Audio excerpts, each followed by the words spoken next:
పహల్గామ్ ఉగ్రదాడితో భారత్ పాకిస్తాన్ మధ్య యుద్ధ వాతావరణం నెలకొంది. పోరాటానికి సన్నద్ధతగా భారత త్రివిధ దళాలు యుద్ధ విన్యాసాలు చేపట్టాయి. భారత ఆర్మీ చీఫ్ కశ్మీర్లో పర్యటిస్తూ ఉండగా పారామిలిటరీ బలగాలకు సెలవులు రద్దు చేశారు. సరిహద్దుల్లో ఇరువైపులా భారత్ పాక్ భారీగా బలగాలు మోహరించాయి. సిమ్లా ఒప్పందాన్ని పాక్ రద్దు చేయడంతో నియంత్రణ రేఖను గౌరవించకుండా ముందుకు దూసుకు వెళ్లే అవకాశం ఇప్పుడు భారత్ వద్ద ఉంది. పహల్గామ్ ఉగ్రదాడి ఘటన సూత్రధారి పాకిస్తాన్పై నేరుగా భారత్ ఎలా ప్రతీకారం తీర్చుకుంటారన్నది ఇప్పుడు చర్చనీయాంశంగా మారింది. భారత్ ఎదుట 4 మిలిటరీ ఆప్షన్లు ఉన్నట్లు నిపుణులు చెబుతున్నారు. పహల్గాంలో పర్యాటకులపై ఉగ్రదాడి నేపథ్యంలో భారత పాకిస్తాన్ సరిహద్దుల్లో యుద్ధ వాతావరణం నెలకొంది. భారత ప్రభుత్వం నుంచి ఎలాంటి ఆదేశాలు వచ్చినా వెంటనే రంగంలోకి దిగేందుకు త్రివిధ దళాలు సన్నద్దమయ్యాయి. పాక్ ఎలాంటి దుస్సాహసానికి పాల్పడినా తిప్పికొట్టేందుకు రెడీగా ఉన్నాయి. భారత వాయుసేన, నౌకాదళం, పదాతి దళం యుద్ధ సన్నాహాలను తీవ్రతరం చేశాయి. భారత వైమానిక దళం సెంట్రల్ సెక్టార్లో ఆక్రమణ్ పేరిట యుద్ధ విన్యాసాలను చేపట్టింది. ఇందులో భారత్ వద్ద ఉన్న అత్యాధునిక యుద్ధ విమానాలైన రఫేల్ సహా సుఖోయ్ 30 ఇతర యుద్ధ విమానాలు పాల్గొన్నాయి. పాకిస్తాన్తో ఉద్రిక్తతలు తలెత్తిన వేళ భారత వాయుసేన ఈ యుద్ధ విన్యాసాలను చేపట్టడం గమనార్హం. పర్వతాలు, మైదాన ప్రాంతాల్లో ఉన్న టార్గెట్లను యుద్ధ విమానాలు ఛేదించాయి. సుదూర ప్రాంతాల్లో ఉన్న లక్ష్యాలపై సైతం రఫేల్ యుద్ధ విమానాలు బాంబుల వర్షం కురిపించాయి. భారత వైమానిక దళం వద్ద 2 రఫేల్ స్క్వాడ్రన్లు ఉండగా ఒకదాన్ని పంజాబ్లోని అంబాలా వద్ద, మరొకదాన్ని పశ్చిమ బెంగాల్లోని హషీమారా వద్ద మోహరించారు.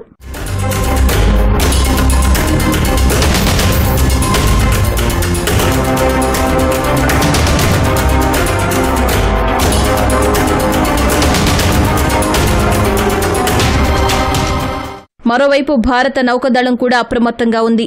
అరేబియా సముద్రంలో పాకిస్తాన్ క్షిపణి ప్రయోగాలు చేయకముందే భారత క్షిపణులను విజయవంతంగా పరీక్షించింది.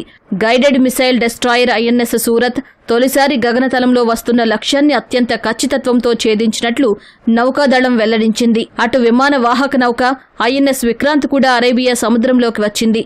ప్రస్తుతం కర్ణాటకలో కార్వార్ పోర్టు సమీపంలో ఇది గస్తీ కాస్తోంది.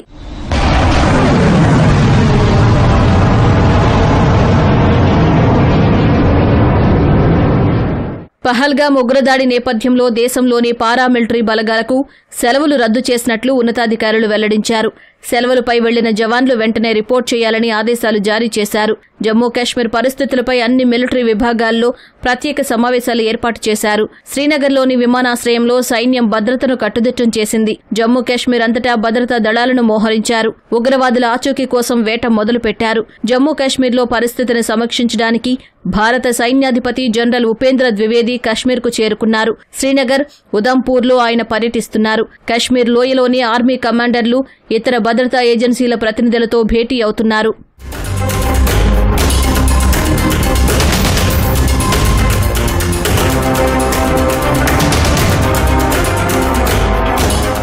పహల్గామ్ ఉగ్రదాడితో భారత్ పాకిస్తాన్ మధ్య ఉద్రిక్తతలు నెలకొన్న వేళ సరిహద్దుల్లో అలజడి చోటు చేసుకుంది. దాయాది సైన్యం కాల్పుల విరమణ ఒప్పందాన్ని ఉల్లంఘించి దుశ్చర్యకు పాల్పడింది. నియంత్రణ రేఖ వెంబడి పలు ప్రాంతాల్లో పాక్ పోస్టుల నుంచి కాల్పులకు తెగబడింది. శత్రువుల దాడిని భారత ఆర్మీ సమర్థంగా ఎదుర్కొంటోంది. పాక్ సైన్యం కాల్పులకు ధీటుగా బదులిస్తోంది. భయంతో సరిహద్దుల వద్ద పాక్ యుద్ధ విమానాలు మోహరించింది.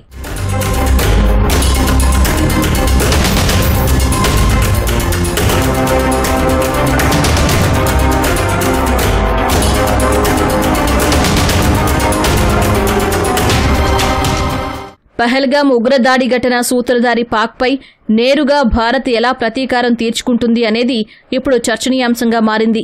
ప్రభుత్వం మాత్రం సైనిక చర్య అంశంపై చాలా గుంభనంగా వ్యవహరిస్తోంది. భారత్ ఎదుట 4 మిలిటరీ ఆప్షన్లు ఉన్నట్లు నిపుణులు చెబుతున్నారు. అందులో ఒకటి అత్యాధునిక ఫైటర్ జెట్లను రంగంలోకి దింపడం. ప్రస్తుతం వాయుసేనలో ఉన్న అత్యాధునిక ఫైటర్ జెట్లైన రఫేల్, మిరాజ్ 2000లను ఉపయోగించి పాక్లోని కీలక సైనిక కార్యాలయాలపై దాడులు చేయడం. అదే సమయంలో బాలాకోట్పై దాడి అనంతర అనుభవాలు పునరావృతం కాకుండా చూసుకోవాల్సి ఉంది. ప్రత్యర్థుల రక్షణ వలయాన్ని ఛేదించే సామర్థ్యాలు వీటికి ఉన్నాయి. కాకపోతే ఈ ఆప్షన్ను వాడితే అంతర్జాతీయ ఒత్తిడి ఎదుర్కోవడానికి భారత్ సిద్ధంగా ఉండాలి. తాజాగా సిమ్లా ఒప్పందాన్ని పక్కన పెడతామని పాక్ బెదిరించింది. దీని ప్రకారం నియంత్రణ రేఖను గుర్తించినట్లు అవుతుంది. ఈ నేపథ్యంలో భారత్ దూకుడుగా ఆపరేషన్లు చేపట్టే అవకాశం లభిస్తుంది. ఇటీవల ఎల్ఓసి వద్ద పాక్ జరిపిన ఉల్లంఘనలు భారత్కు మంచి కారణాన్ని అందించాయి.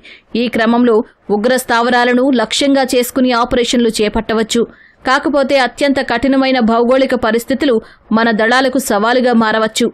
ఆపరేషన్లకు సుదీర్ఘ సమయం పట్టడం, ఇప్పటికే బలమైన పొజిషన్లలో పాక్ దళాలు ఉండటం ప్రతికూలంగా మారవచ్చు.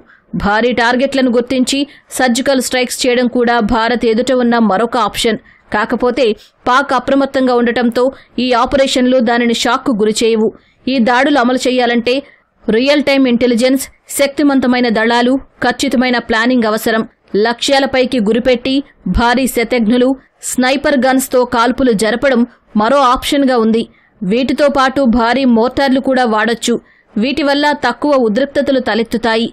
నియంత్రణ రేఖ సమీపంలోని శత్రు స్థావరాలు, సరఫరాల మార్గాలు, అవుట్ పోస్టులను తుడిచిపెట్టొచ్చు. కాకపోతే భారీ దాడులంత